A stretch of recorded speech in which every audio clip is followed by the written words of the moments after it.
One of the earliest disciples of the Baal Shem Tov was Rabbi Wolf Kitzes, who was famous for his ability to blow the shofar. So resonant were the sounds he blew that the Baal Shem Tov called upon him to blow the shofar during the days of awe, so that its voice would ascend on high all the way to the throne of glory. Now it was the dream of Wolf Kitzes to travel to the Holy Land, and at last he was about to set out on his journey. Just before he left, he went out to see the Baal Shem Tov, who embraced him and said, "God willing, you will blow the shofar in Jerusalem this year, but remember this, when anyone asks you a question, take care to consider the reply." So Wolf Kitzes set out to the Holy Land, and when he reached the Black Sea, he took a ship to Istanbul. Now for the first few weeks things went well, but one day the ship was struck by lightning during a terrible storm, and it split apart. All the passengers lost their lives, except for Wolf Kitzes, who somehow managed to grab a long plank that floated nearby. He clung to that plank for 3 days and nights, until at last the current carried him to an island. There, the exhausted man crawled onto shore and collapsed. Later, when he gained a little strength, he got up to explore the island, for he was famished from the 3 days that he had spent at sea.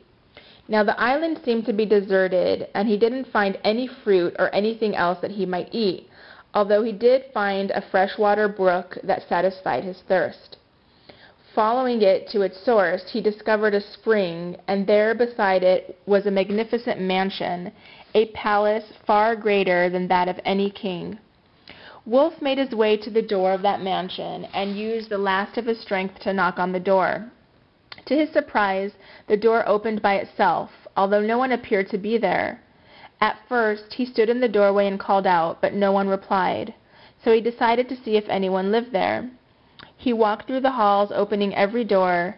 Every room was magnificent, but still no one to be seen. At last, he opened the door to a large dining room, and there he saw the longest table he had ever seen in his life. It was so long that he could not see to the other end, which seemed to be enclosed in some kind of fog.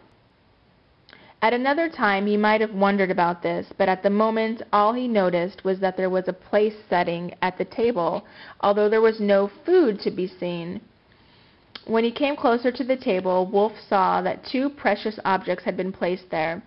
One was the largest and most beautiful shofar that he had ever seen, and the other was a golden horn whose value he could not begin to guess.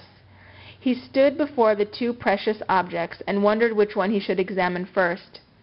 Just then a single grape rolled out of the golden horn, and this decided the matter for him. He picked up the horn, and as he did, an immense amount of the finest food fell out of it, rolling across the table. Wolf was overwhelmed at this unexpected abundance and quickly sat down so that he might partake of that delicious food.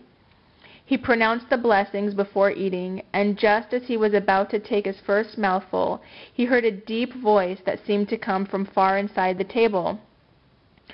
"So, how are my children faring?" Now all that Wolf could think of was that delicious food, and he quickly replied, "So, how should they be faring?" And he took the first bite. Then the voice replied, "So be it."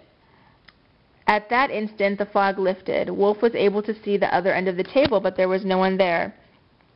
That is when he noticed that the shofar was missing, although the golden horn still remained. He decided to look for the shofar once he had finished eating, and he returned back to his plate.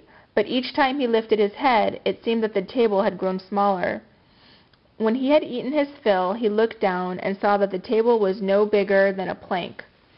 At that moment, a deep exhaustion fell over him. His head sank down, and he fell asleep.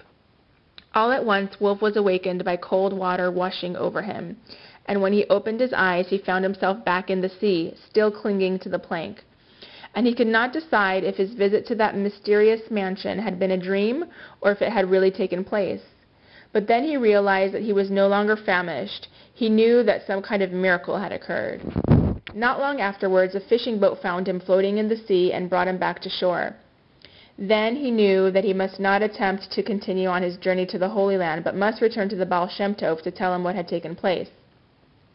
When Wolf reached the small hut of the Baal Shem Tov, the Baal Shem greeted him sadly and said, "What a shame, Wolf, that you did not pick up that shofar and blow it, as you and only you can do so well. For if you did, the footsteps of the Messiah would have been heard throughout the world. For that is the shofar made from the horn of the ram that Abraham offered on Mount Moriah in the place of Isaac. It is said that Elijah will blow that shofar in the end of days.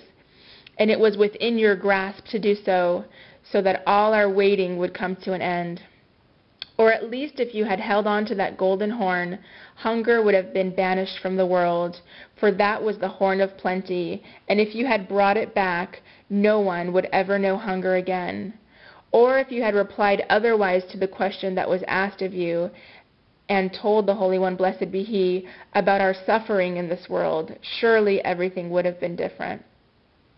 But at least you were wise enough to say the blessing before you ate, for if you had not, you would have been lost at sea, as were all of the others who set out in that unfortunate ship."